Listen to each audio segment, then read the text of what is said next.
का डर से हुए हैं फरार, अब छपरा लौट के न जाएंगे।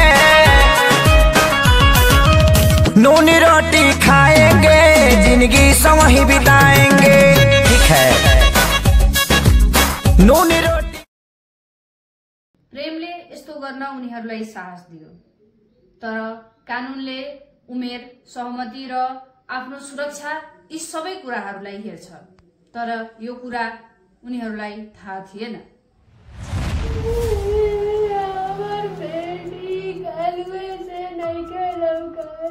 ना ओकर झोरा लौकता, ना बैग लौकता, कहाँ चल गई? नहीं के लौकता, मन में दिया कालवे से, ना ओकर बैग लौकता, घर में रखी तू, कहाँ तू चल? तुम कल रोशन के लिए पी जा।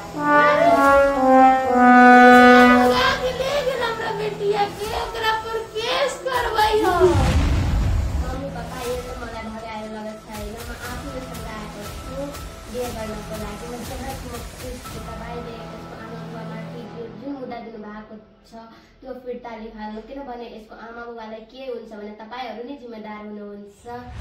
यस्तो घटनामा केटीले बयान फेर्यो भने मुद्दा जटिल हुन्छ। केटा मान्छे तस्करी, बलात्कार जस्ता मुद्दाहरूमा फस्न सक्छन्। कानून तथ्यको आधारमा चल्छ, भावनाको आधारमा होइन।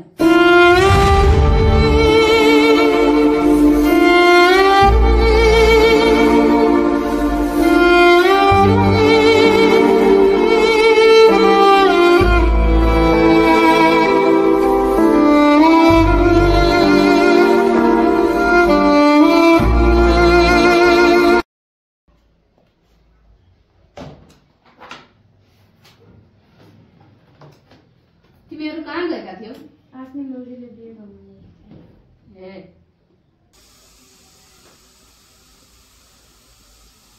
गोपी बोल त, तोरा के कथी की कमी कर देले रही हो कि तू एकरा संगे चल गेलिए? कथी के कमी हो गए? कौन माया के कमी हो गए कि तू एकरा संगे चल गए? तू अभियो से सुधर देबे तो हम तोरा अथी कर लेबो। बेटी बेटी कह के तनी बोलाव तू माई, कोरावा में लेके दुलरव तू माई, कोरावा में लेके। प्रेम सम्बन्ध वा प्रेम विवाहमा वा भागेर गरेको विवाहमा केटा र केटी दुईटैको स्पष्ट र स्वतन्त्र सहमति महत्त्वपूर्ण हुन्छ। यदि केटीले कुनै पनि कारणले गर्दा अदालत वा प्रहरी सामु कुनै पनि किसिमको डर, धम्की वा त्रासमा भएर यदि आफ्नो बयान बदलिँदैछ भने मुद्दा जटिल हुन जान्छ र तपाईँ फस्न सक्नुहुनेछ। हेर बहिनी, यहाँ तिमी कसैको डर धम्की नमानी आफ्नो सत्य कुराहरू बताउन सक्छौ।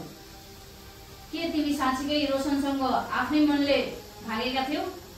होइन दिदी, मैले चाहिँ आफ्नो मनलाई गएको थिएन। हाम्रो रिलेसन पहिलादेखि थियो, तर रोशनले मलाई चाहिँ जबरजस्ती केही कुराको धम्की दिएर ऊ लगेको थियो।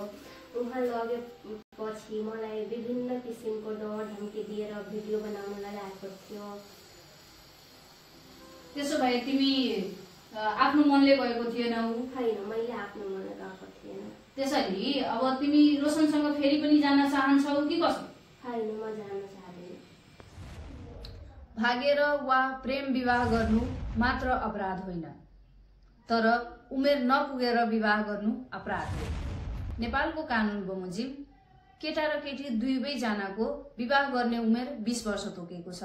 त्यसैले 20 वर्षभन्दा कम उमेरमा यदि तपाईहरू यस्तो कदम चाल्दै हुनुहुन्छ भने तपाईहरू अपराधी हुन जानुहुन्छ।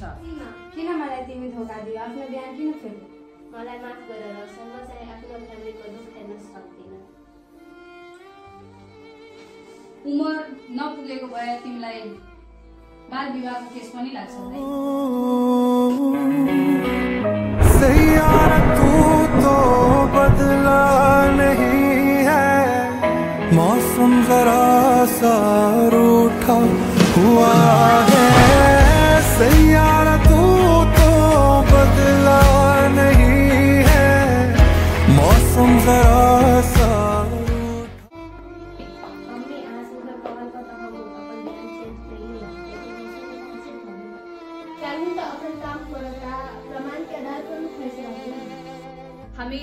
बाटो रोज्छौ त्यो बाटो कानुनी, सुरक्षित र सहमतिमै हुनुपर्छ।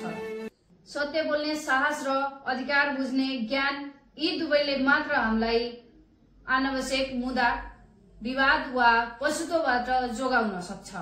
यो कानुनी सचेतना सामग्रीको सन्देश प्रेम गर्नु अपराध होइन, तर कानून नबुझी कदम चाल्नु भविष्यको लागि चोट बन्न पुग्छ।